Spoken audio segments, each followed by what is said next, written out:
Something is wrong with one of the brightest stars in our sky. Not wrong in the way scientists predicted, not wrong in the way headlines screamed in 2019, wrong in a way that nobody fully anticipated. Because what the most powerful space telescope ever built just revealed about Betelgeuse does not simplify the story, it shatters it. The James Webb Space Telescope has been staring into the face of a dying giant. And what it found, hiding inside those infrared images, buried beneath dust clouds and stellar winds, has forced every astronomer on Earth to stop, sit down, and completely rewrite what they thought they knew. There's a star hanging in the shoulder of Orion that has been burning for approximately 10 million years. You can see it on any clear winter night without a telescope, without any equipment at all, just your eyes and the sky. It glows with a distinctly reddish-orange hue, unmistakable among the blue-white diamonds of the constellation surrounding it.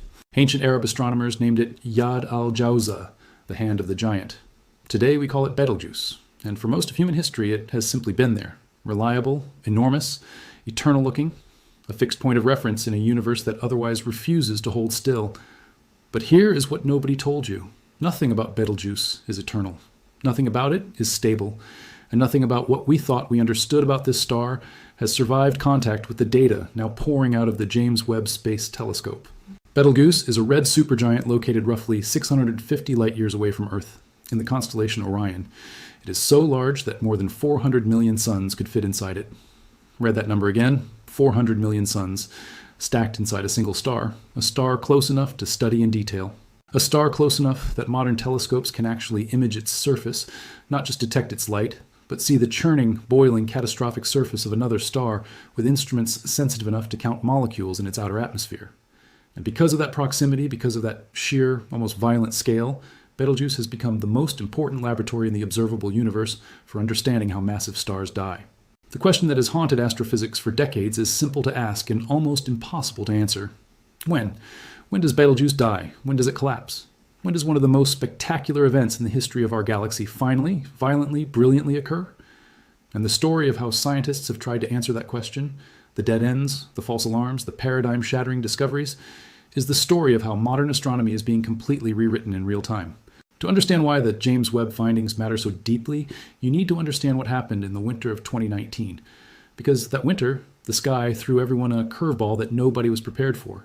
In 2019, Betelgeuse suddenly dropped to about 40% of its usual brightness before gradually returning to normal by early 2020. At first, many believed that Betelgeuse was about to explode. The internet erupted. News outlets around the world ran breathless articles. Amateur astronomers flooded observing forums with data.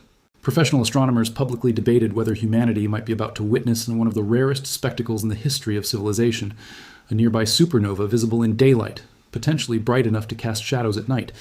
If Betelgeuse were to explode as a supernova, people would be able to see it in the daytime sky for about a year, and it would remain visible to the naked eye at night for several years as it gradually fades. That is not a metaphor. That is what a stellar death looks like from 650 light-years away. But think about what that means. The world was watching. Scientists were watching. Every major telescope on Earth swung toward Orion's shoulder, and the more they looked, the more confused the picture became. Multi-wavelength observations combining visible light, infrared, and ultraviolet data revealed the complete story of Betelgeuse's dimming. Betelgeuse's surface regularly changes as giant bubbles of gas move, shrink, and swell within the star. The team concluded that sometime before the Great Dimming, the star ejected a large gas bubble that moved away from it, aided by the star's outward pulsation. When a patch of the surface cooled down shortly after, the temperature decrease was enough for the heavier elements in the gas, like silicon, to condense into solid dust. It was not a supernova, it was a sneeze. An enormous, planet-sized, civilization-scale sneeze, but a sneeze nonetheless. The star had expelled a cloud of its own material. That material had cooled and solidified into dust, and that dust had temporarily blocked a portion of its light from reaching Earth. Crisis averted. Mystery solved. Or so everyone thought. And this is where everything changes, because solving the Great Dimming did not actually answer the deeper question. It only peeled back the first layer of an onion that turned out to be vastly more complex than anyone suspected. The James Webb Space Telescope was launched on December 25, 2021, riding an Ariane 5 rocket into the darkness at the Sun-Earth L2 point, a gravitationally stable position about 1 million miles from Earth, where it could observe the universe in infrared without interference from our planet's heat signature. As we settled into 2026, the data from JWST's extensive 2025 observation campaigns had finally been processed. giving scientists the clearest picture yet of what's happening deep inside this cosmic giant. Using NIRSpec, the near-infrared spectrograph, astronomers detected refined abundances of carbon monoxide and silicon monoxide closer to the photosphere than expected. This is not a small detail. This is a fundamental window into the nuclear machinery running inside Betelgeuse's core. Before JWST, astronomers were essentially trying to diagnose the health of a patient by studying only the color of their skin. With Webb's infrared eyes, they are now looking at the organs themselves, the chemical fingerprints of nuclear reactions, happening hundreds of light years away, in real time, with a precision that was simply impossible with any instrument that came before. But here's where it gets worse, or more precisely, here's where it gets stranger. Thanks to high-resolution infrared imaging, scientists confirmed an astonishing discovery. A surprising amount of dust in the form of silicon monoxide has created a kind of dark blanket around the star. This blanket of dust appears to be responsible for the sudden dimming of Betelgeuse observed between 2019 and 2021. That confirmation from JWST's infrared instruments closed the chapter on the Great Dimming with absolute certainty. But in doing so, in finally definitively answering one question, the data opened something far more unsettling. Because beneath the dust, beyond the surface disturbances, inside the chemistry of a star that burns at 100,000 times the luminosity of our own sun, something else was hiding. Something that had been hiding for nearly a century, tucked so close to the blazing fury of Betelgeuse that no instrument ever built could find it. Until now. For nearly a century, scientists thought the red supergiant Betelgeuse might be orbited by a smaller gas body. Their hypothesis was finally confirmed in July 2025, when NASA researchers announced they were able to pick out this companion star for the first time. A team from the Ames Research Center combed through data from the Gemini North Telescope and scanned images from a specially designed camera that was able to cut through the bright glare emanating from Betelgeuse. 100 years of suspicion, 100 years of astronomers looking at the data, seeing anomalies they couldn't fully explain, suspecting that something else was out there, and never being able to prove it. Because Betelgeuse is so overwhelmingly bright that anything orbiting close to it would be utterly drowned in its light, the way a candle disappears when you hold it next to a searchlight. The instrument that finally succeeded was called Alipiki, a speckle imager mounted on the Gemini North Telescope atop Mauna Kea in Hawaii. Speckle imaging works by taking thousands of extremely short exposures, just milliseconds each, to freeze the distortion of Earth's atmosphere in individual frames, then mathematically combining those frames to reconstruct a diffraction-limited image. It is, in essence, a technique for outwitting the atmosphere. The team obtained speckle images of Betelgeuse in February 2020 and December 2024. The 2020 observations coincided with when the companion star was predicted to lie behind Betelgeuse from our vantage point, and no companion appeared in those images. The 2024 observations were taken just a few days after the companion's predicted greatest angular separation from the star, and showed evidence for a star just beside Betelgeuse. Think about what that means. Scientists predicted where and when to look. They calculated, based on decades of indirect evidence from brightness variations and spectroscopic anomalies, that this hidden companion would be at its maximum visible separation from Betelgeuse in late 2024. They looked at exactly the right moment. And there it was. The companion is known as Betelgeuse B, or Siwarha, which means her bracelet in Arabic. The name echoes Betelgeuse's traditional Arabic name, often translated as the Hand of Orion, and reflects the close link between the two stars. Siwarha appears to be a low-mass star of approximately 1.4 to 1.6 solar masses, likely a hot, blue-white main sequence star formed alongside Betelgeuse about 10 million years ago. It stayed hidden for so long because it is around 6 magnitudes fainter than Betelgeuse, and orbits extremely close to the supergiant. But the discovery of Siwarha is not just a remarkable technical achievement. It is a puzzle piece that, when placed correctly, forces a complete reassessment of everything Betelgeuse has been telling us.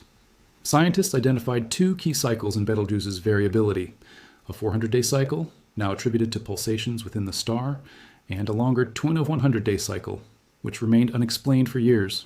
This new study shows the longer cycle of variability matches the orbital period of Siwarha as it passes through Betelgeuse's atmosphere roughly every 6 years. This is the breakthrough hiding inside the breakthrough. For years, astronomers saw 2 distinct rhythms in Betelgeuse's behavior. The shorter rhythm, about 400 days, made sense. It matched what you'd expect from the internal pulsations of a massive, unstable red supergiant fusing heavier and heavier elements in layered shells around its core. But the longer rhythm, the 2,100-day cycle, was a persistent mystery. Theories ranged from large convective cells on the star's surface to magnetic activity to unknown oscillation modes buried deep in the stellar interior.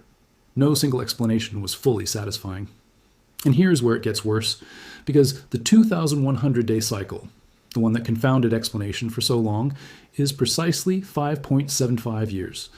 That is almost exactly the orbital period of Sawarha around Betelgeuse, a companion star orbiting so close to the red supergiant that its gravity churns the surrounding gas and dust, creating periodic density variations, periodically obscuring parts of Betelgeuse from our line of sight, periodically altering the chemical distribution of the stellar atmosphere above and around its host. The companion star would produce exactly the kind of long-term variability that astronomers had been struggling to explain for decades. Scientists used NASA's Hubble Space Telescope to look for evidence of a wake being generated by a companion star orbiting Betelgeuse. The team found a noticeable difference in light when the companion star was at different points in its orbit. Scientists detected Sawarha's wake by carefully tracking changes in the star's light over nearly 8 years. These changes show the effects of the previously unconfirmed companion as it plows through the outer atmosphere of Betelgeuse. Plows through. That phrase is critical. Sawarha is not a distant spectator, gently tugging on Betelgeuse from afar. It currently orbits at just 4 astronomical units, closer than the distance between the Sun and Jupiter. That is inside Betelgeuse's extended atmosphere. Sawarha is not circling Betelgeuse. It is swimming through Betelgeuse, cutting a wake through the stellar atmosphere the way a boat cuts through water, and that wake is detectable, measurable, and now confirmed by Hubble observations spanning nearly a decade. This is not chaos. This is a system. A violent million-degree star-swallowing system, but a system nonetheless. Now consider what this means for the supernova question, because this is where the stakes become almost surreal. If Betelgeuse's 6-year variability were not due to a companion, but rather an intrinsic property, it would be evolved enough to potentially explode within a few dozen to a few hundred years. But if a companion is causing the long-term variability, Betelgeuse is in a much earlier phase of its life and won't yet explode for hundreds of thousands of years. Pause on that. 2 possible interpretations of the same observable data, and they differ in their timeline by a factor of nearly 1 million years. In one scenario, Betelgeuse is so far advanced in its evolution that it could collapse into a supernova within a human lifetime. In the other, it has hundreds of millennia of burning yet to do before it reaches that point. The discovery of Sawarha is what allows scientists to begin distinguishing between these scenarios, and the current consensus, informed by the companion's confirmed orbit, is pushing strongly toward the longer timeline. Current models place Betelgeuse in a stable helium-burning phase, with hundreds of thousands of years likely remaining. The supernova countdown, such as it is, runs longer than earlier estimates suggested. For skywatchers who had been dreaming of watching Betelgeuse detonate in their lifetimes, this is the sobering reality. For scientists who need time to prepare their instruments and coordinate global observation networks, this is actually the better news, because what is coming when it finally comes will be unprecedented. But here is the part that nobody is talking about enough. The discovery of Sawarha does not just change the timeline. It changes the mechanism. It changes what the eventual supernova will look like. And it introduces a wild card that no existing stellar evolution model has had to fully account for. According to the team's analysis, strong tidal forces will eventually pull the smaller star into the supergiant's outer layers, dooming it to be consumed within the next 10,000 years. That would likely destabilize Betelgeuse further and perhaps accelerate its eventual supernova. Think carefully about what that means.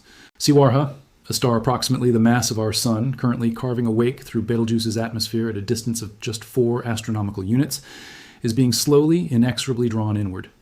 The tidal forces of a red supergiant containing 400 million solar volumes are pulling this smaller star into a death spiral. And as Sawarha spirals inward, as it begins to actually merge with the outer layers of Betelgeuse, the consequences will be violent in ways that challenge easy description. We think the stars might merge even before Betelgeuse goes supernova, one scientist said. This would splash out some gas, spin up Betelgeuse, and potentially affect the properties of the eventual supernova. Spin up Betelgeuse? If Betelgeuse absorbs Sawarha before it collapses, the angular momentum from that merger will cause the supergiant to rotate faster. A faster rotating star at the moment of core collapse produces a different kind of supernova, potentially a more energetic one, potentially one that generates relativistic jets, potentially one that resembles the most energetic explosions in the known universe. And because all of this is happening at a distance of 650 light years, close enough that the eventual supernova will be visible in daylight, every detail of this evolving system matters enormously. What Webb's infrared vision is doing, what no previous instrument could do, is allowing scientists to watch this system in action with a level of chemical and structural detail that was simply inconceivable before 2022, the silicon monoxide distributions in Betelgeuse's atmosphere, the carbon monoxide fingerprints near the photosphere, the asymmetric mass loss events that preceded and possibly triggered the 2019 Great Dimming. All of these data points, collected and cross-referenced and analyzed through the lens of the companion star's confirmed existence, are building a model of Betelgeuse that is simultaneously more precise and more uncertain than anything that came before. More precise because the data is better. More uncertain because the data keeps revealing how much more there is to know. In June 2025, the James Webb Space Telescope contributed to a breakthrough in understanding stellar death when it helped identify a supernova progenitor star in a galaxy 40 million light-years away. The star, designated SN 2025 PHT and located in galaxy NGC 1637, was found to be about 100,000 times brighter than our Sun, but hidden behind thick dust. Webb's infrared capability allowed it to see through the dust that optical telescopes could not penetrate. This is the context in which to understand why JWST's observations of Betelgeuse are so consequential. Webb does not just see better, it sees differently. Where optical telescopes see only the face that Betelgeuse chooses to show, infrared sees through the masks, through the dust curtains, through the stellar atmosphere, and into the chemical chemistry of the burning interior. And what it is finding there is a star that is simultaneously more complex, more dynamic, and more surprising than a century of ground-based observation suggested. Consider the scale of what Betelgeuse is actually doing at this moment. Betelgeuse has exhausted its hydrogen, moved through helium, and now fuses heavier elements in a core reaching 100 million degrees. Every day. Every hour. At a temperature of 100 million degrees, the core of Betelgeuse is running through a cascading series of nuclear fusion processes. Carbon burning, neon burning, oxygen burning, each stage shorter and more energetic than the last. Stars like Betelgeuse do not die gradually. They die suddenly, at the end of a process that accelerates catastrophically. The final stages of a massive star's nuclear burning can be measured not in millions of years, not in thousands of years, in years, months, days. When iron accumulates in the core, because iron cannot fuse, cannot release energy, is instead an energy sink that absorbs rather than produces, the fusion stops. The thermal pressure supporting the star against gravity vanishes in milliseconds. The core collapses from the size of Earth to the size of a city in less time than it takes to read this sentence. The outer layers fall inward at a significant fraction of the speed of light, slam into the collapsing core, and rebound in the most energetic explosion the universe produces outside of the Big Bang itself. A nearby supernova, observed with modern neutrino detectors, gravitational wave observatories, and space telescopes, would generate more information about stellar death than all previous observations combined. That is not hyperbole. When the last supernova occurred close enough to study in detail, SN 1987A in the Large Magellanic Cloud, a mere 168,000 light-years away, the neutrino detectors of the time registered approximately 25 particles from the event. 25 particles from a star exploding at 168,000 light-years. Betelgeuse is at 650 light-years. The neutrino flux from a Betelgeuse supernova would be almost incomprehensibly larger. Modern detectors, built to capture hundreds of thousands of neutrinos from such an event, would deliver a dataset that no physicist has ever been able to work with. If Betelgeuse's core begins its final collapse tonight, the alert would reach astronomers before the light reached their eyes.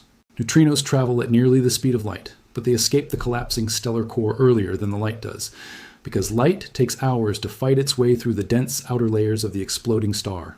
The neutrinos stream out immediately, carrying news of the death before the death becomes visible.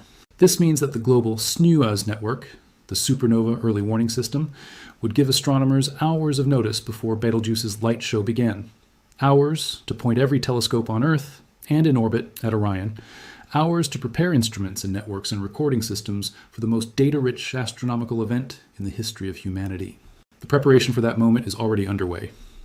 With Betelgeuse now eclipsing its companion from our point of view, astronomers are planning new observations for its next emergence in 2027. This breakthrough may also help explain similar mysteries in other giant and supergiant stars.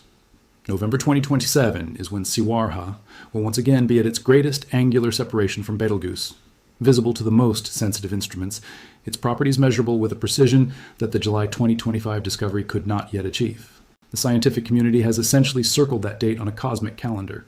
When Siwarha emerges from behind Betelgeuse and comes into direct view, astronomers will be ready with instruments that didn't exist during its last appearance, with questions that only the 2025 discovery made possible to ask. And what they find during that 2027 window will reshape models not just of Betelgeuse, but of every red supergiant in the galaxy. Because Betelgeuse's situation, a massive evolved star in a close binary system with a companion actively spiraling inward, may turn out to be far more common than anyone suspected. Other supergiant stars that also display similar patterns of long and short variability may also have invisible companions. This is the statement that should be reverberating through the field. If the mysterious, long-period variability that puzzled astronomers for decades in Betelgeuse turns out to be caused by a companion star, then how many other red supergiants, the ones at the edge of observational capability, the distant ones whose behavior has seemed erratic or inexplicable, also have hidden companions driving their cycles? How many stellar deaths that scientists thought they understood are actually binary mergers? How many supernovae that seemed standard and predictable were actually shaped by the influence of a hidden second star? Betelgeuse is not just a local wonder, it is a template, a nearby, detailed, observable example of a process that is playing out across billions of stars and billions of galaxies, across 13.8 billion years of cosmic time. Every measurement taken here, every chemical fingerprint decoded by Webb's NIR spectrograph, every orbital parameter constrained for Sawarha's death spiral, all of it feeds directly into models that describe how the universe builds and destroys its largest stars, how it seeds the interstellar medium with the heavy elements that eventually become planets, and on at least one planet, life itself. Iron, carbon, oxygen, calcium. The elements that make up your bones, your blood, your neurons. They were forged in the cores of massive stars and scattered through space when those stars exploded. Every red supergiant supernova that has ever occurred in the history of this galaxy was, in a very literal sense, an act of creation disguised as an act of destruction. The death of Betelgeuse will enrich the interstellar medium with silicon, magnesium, iron, and dozens of other elements that will eventually drift together under gravity and form new solar systems, new planets, new possibilities. The universe does not waste its stellar deaths. It uses them as seeds. And so here we stand in 2026, watching the most scrutinized star in human history through the most powerful telescope ever built, armed with data that no previous generation of scientists could access, facing questions that no previous generation thought to ask. James Webb is showing us Betelgeuse in a resolution and chemical detail that would have seemed like science fiction 20 years ago. And what it is showing us is not a simple picture of a dying star waiting for its final moment. It is showing us a dynamic, violent binary system in the middle of an evolutionary process that will eventually end in one of the most spectacular events in galactic history, but on a timeline and through a mechanism that is still being actively revised. The team closed with a call to the community to turn their instruments toward Betelgeuse on the 26th of November 2027, when the companion will once again be at its greatest angular separation. Our exploration of this long sought-after star has just begun. Just begun. After a century of watching, after the great dimming that panicked the world, after the infrared confirmations and the dust cloud revelations and the binary companion discovery, after all of that, just begun. That is the honest truth of where astronomy stands with Betelgeuse today. Not at the end of a mystery, but deeper inside it than ever before. The James Webb Space Telescope has not given us closure. It has given us precision.